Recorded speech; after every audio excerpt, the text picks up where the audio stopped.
بسم اللہ الرحمن الرحیم۔ السلام علیکم۔ کیسے ہیں آپ سب؟ امید ہے کہ سب خیریت سے ہوں گے۔ میری آج کی ویڈیو کا تسلسل میری پچھلی ویڈیو سے جڑتا ہے۔ آج کی یہ ویڈیو بھی عمر الغزالی کی کتاب کیمیا گری سے متعلق ہے، جو دراصل پاولو کوئلو کی کتاب الکیمسٹ کا اردو ترجمہ ہے۔ آغاز میں جو کتاب کا تعارف عمر الغزالی نے لکھا، اس کا ایک حصہ میں شیئر کر چکی ہوں۔ آج اس کا دوسرا حصہ لے کر حاضر ہوئی ہوں۔ اس تعارف کی خاص بات یہ ہے کہ عمر الغزالی نے الکیمسٹ کتاب کے مقاصد بیان کیے ہیں اور ساتھ ہی قرآنی حوالے دے کر ہمیں یہ باور کروایا ہے کہ یہ نکات ہمارے لیے ایک مسلمان ہونے کے ناطے کوئی نئے نہیں ہیں، بلکہ آج سے 1400 سال پہلے ہمیں یہ تمام پیغامات نہ صرف کتابی صورت میں بلکہ عملی صورت میں بھی دے دیے گئے ہیں۔ آئیے اس کتاب کے تعارف کا دوسرا حصہ پڑھتے ہیں۔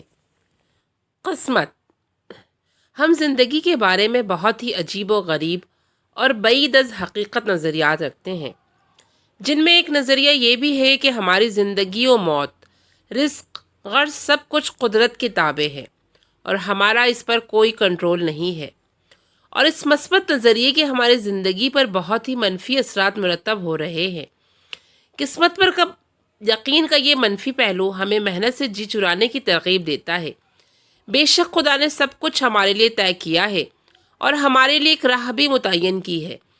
اس کی رحمت سے یہ بعید ہے کہ جو کچھ اس نے انسان کے لیے متعین کیا ہے وہ اس کے فائدے کے لیے نہیں ہے۔ خدا نے انسان کی قسمت میں جو بھی لکھا ہے اس کے حصول کے لیے محنت کو وسیلہ بنایا ہے۔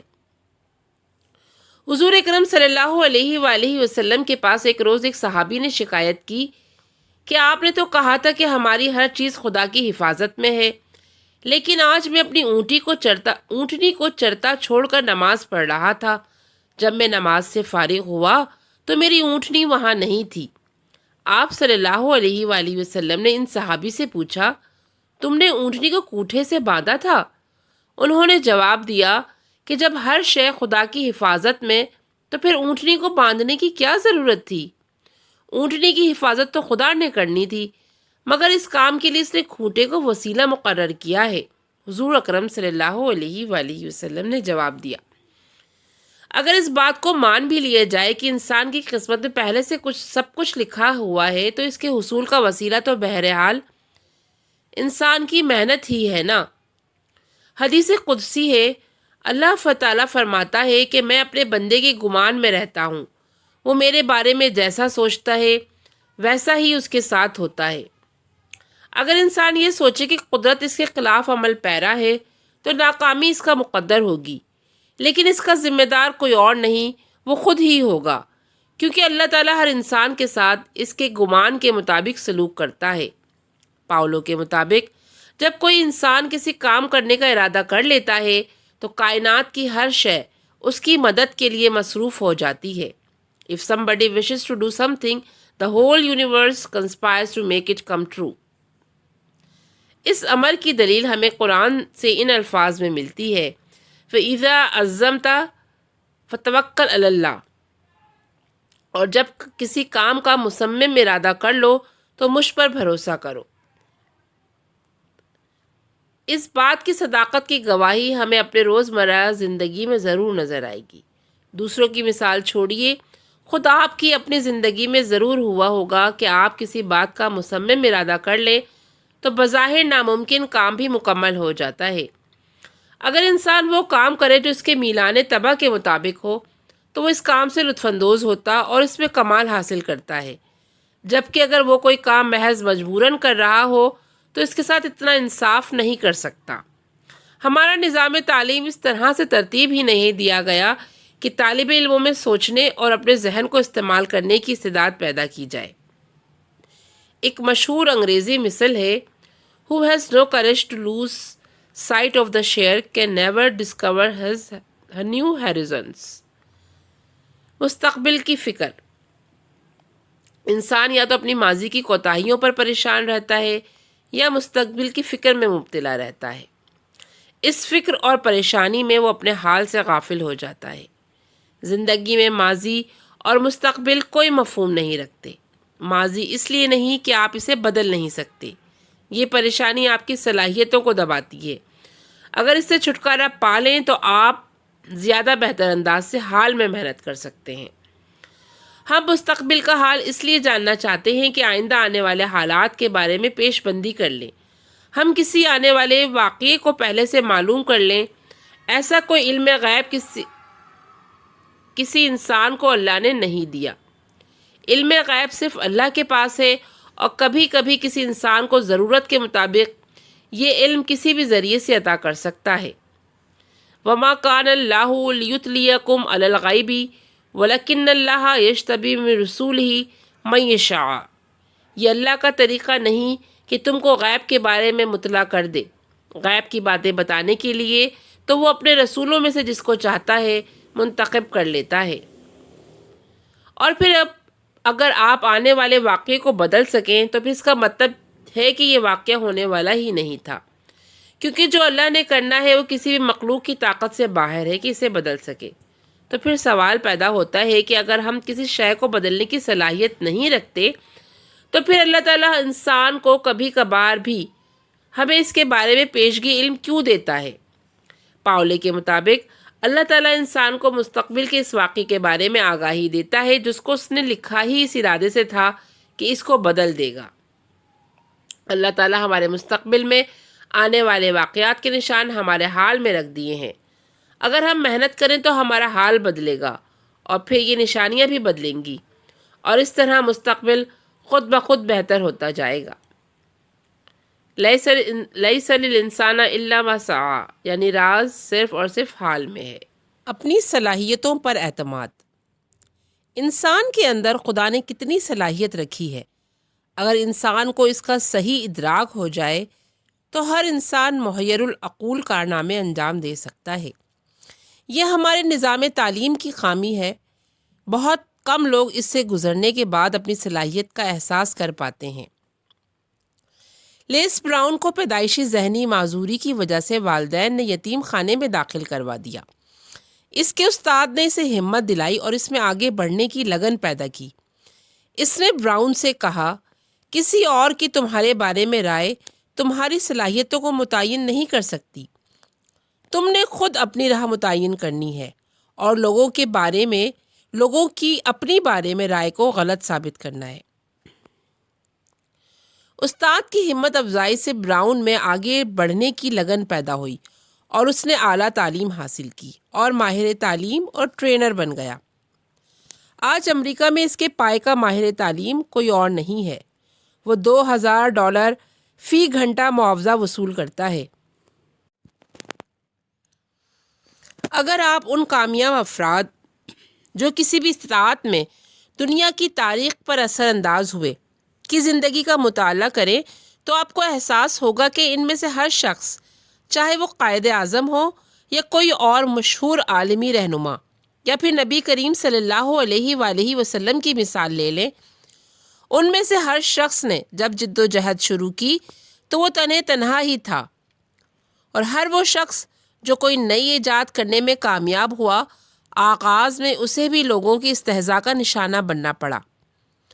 ان کو بھی اس وقت کے لوگوں نے وقت اور پیسے کے ضیاع کا مرتکب قرار دیا، لیکن ان میں سے ہر شخص نے صرف اور صرف اپنی محنت اور لگن سے نہ صرف لوگوں کے الزام کو غلط ثابت کیا، بلکہ وہی لوگ بعد میں ان کی حمایت پر بھی مجبور ہوئے۔ انسان اگر حالات کی ناسازگاری اور مواقع کی کمی کی شکایت کرنے کے بجائے ہمت اور حوصلے کے ساتھ کسی مقصد کے حصول کے لیے جد و جہد کرے تو بالآخر کامیابی اس کے قدم چومتی ہے، جبکہ نامساعد حالات کا رونا رونے والے سازگار حالات میں بھی کوئی قابل ذکر کارنامہ انجام نہیں دے پاتے۔ یاران تیز گام نے محمل کو جا لیا اور ہم محو نالا جڑ سے کارواں رہے۔ ایک انگریزی کہاوت ہے، 99% ناکامی ان لوگوں کے سبب ہوتی ہے جو کام نہ ہونے کی تعویلات دینے کے عادی ہوتے ہیں۔ محض اتفاق۔ پاولو کے بقول دنیا میں محض اتفاق نام کی کسی شے کا وجود نہیں ہے۔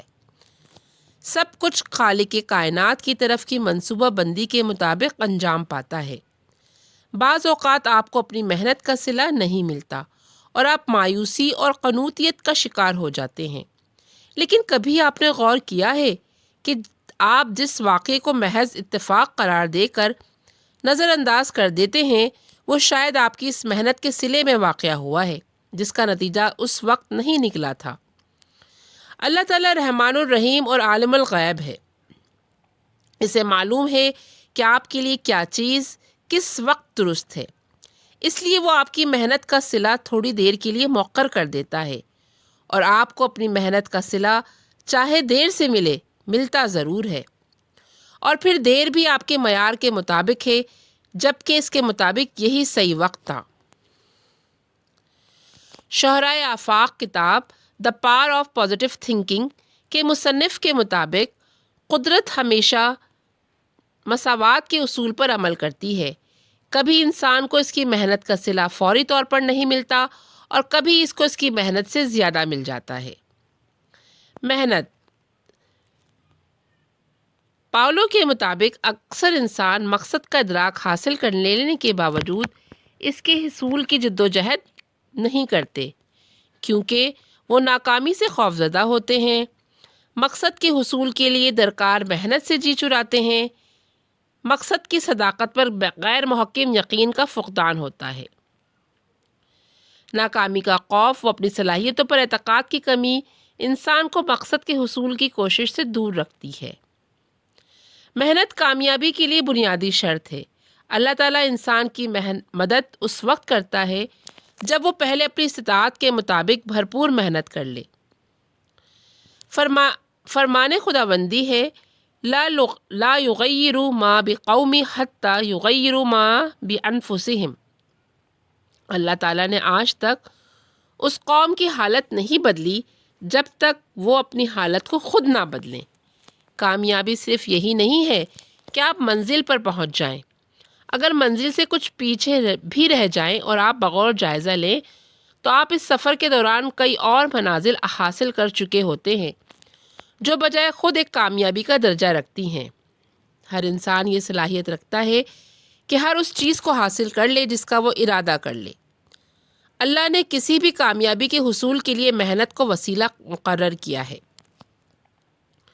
اور پھر رسول نبی کریم صلی اللہ علیہ وآلہ وسلم کی پوری زندگی جو تمام انسانوں کے لیے مکمل نمونہ ہے اس بات پر شاہد ہے۔ غزوہ بدر کے بعد نازل ہونے والی آیات میں اللہ تعالیٰ نے فرمایا کہ کس طرح اللہ تعالیٰ نے آپ صلی اللہ علیہ وسلم کی مدد کے لیے فرشتے نازل کیے۔ سوچنے کی بات یہ ہے کہ جب اللہ نے مسلمانوں کو فرشتوں کی نصرت سے فتح دینی تھی تو پھر آپ صلی اللہ علیہ وآلہ وسلم کو اتنی سختیاں جھیلنے کی کیا ضرورت تھی؟ ایک غزوے کے دوران پانی ختم ہو گیا، کئی روز سے بارش نہ ہونے کی وجہ سے پانی کے کنویں خشک ہو چکے تھے۔ صحابہ کرام نے آپ صلی اللہ علیہ وآلہ وسلم سے بارش کے لیے دعا کرنے کی درخواست کی۔ آپ صلی اللہ علیہ وآلہ وسلم نے لشکر میں موجود پانی کے تمام برتن لانے کا حکم دیا۔ صحابہ نے عرض کیا کہ تمام تر برتن خشک ہو چکے تھے۔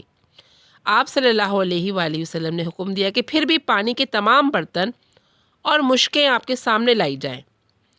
جب برتن اور مشکیں لائی گئیں تو آپ نے ان مشکوں کو ایک پیالے میں نچوڑنے کا حکم دیا۔ خالی مشکوں کو جب نچوڑا گیا تو آدھا پیالہ پانی نکلا۔ آپ صلی اللہ علیہ وآلہ وسلم نے صحابہ کرام کو مخاطب کرتے ہوئے فرمایا، اللہ تعالیٰ انسانوں کی دعا اس وقت قبول کرتا ہے جب بندہ پہلے اپنی استطاعت کے مطابق پوری کوشش کرے اور پھر اللہ سے مدد کی دعا کرے۔ تب آپ صلی اللہ علیہ وآلہ وسلم نے ہاتھ اٹھا کر دعا فرمائی اور موسلا دھار بارش ہوئی۔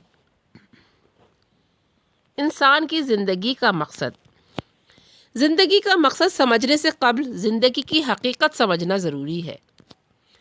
کیا ہماری زندگی ماں کے پیٹ سے جنم لینے سے شروع ہوتی ہے اور موت کے بعد ختم ہو جاتی ہے؟ کسی بھی مذہب کے ماننے والا یا خدا کی ذات کا انکار کرنے والا کوئی شخص اس حقیقت سے انکار نہیں کر سکتا کہ انسان اس دنیا میں محدود وقت لے کر آیا ہے، اور ہر مذہب میں اس دنیا میں کیے گئے اعمال کی جواب دہی کا تصور بھی موجود ہے۔ چاہے آپ ہندوازم کے آواگون کے نظریے کو ہی لے لیں، انسان اپنے اچھے یا برے اعمال کی جزا یا سزا کے طور پر اپنی موجودہ حالات سے اچھے یا برے روپ میں دوبارہ جنم لے گا۔ اسلام ہمیں اس دنیا کی اصل حقیقت سے آگاہی دیتا ہے۔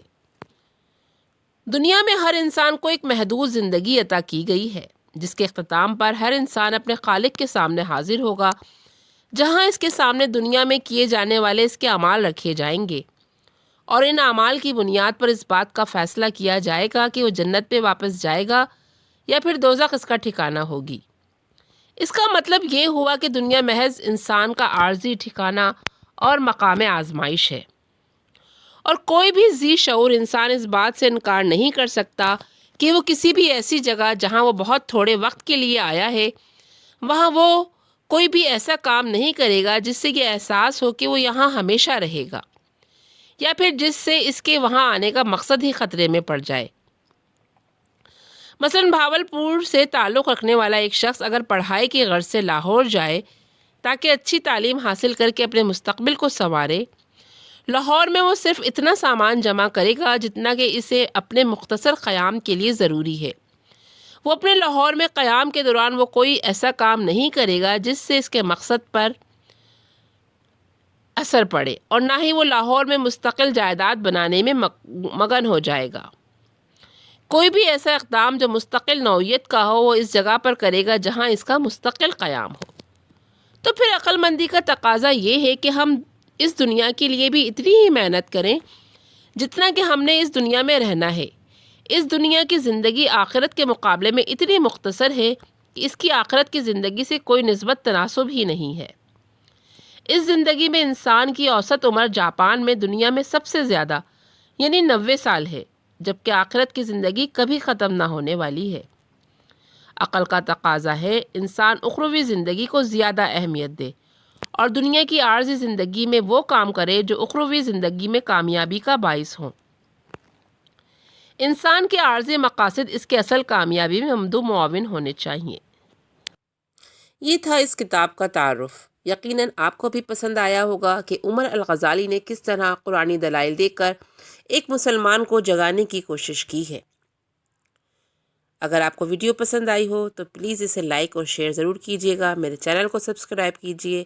اگلی ویڈیو تک مجھے اجازت دیجیے۔ اللہ ہم سب کا حامی و ناصر ہو۔ السلام علیکم۔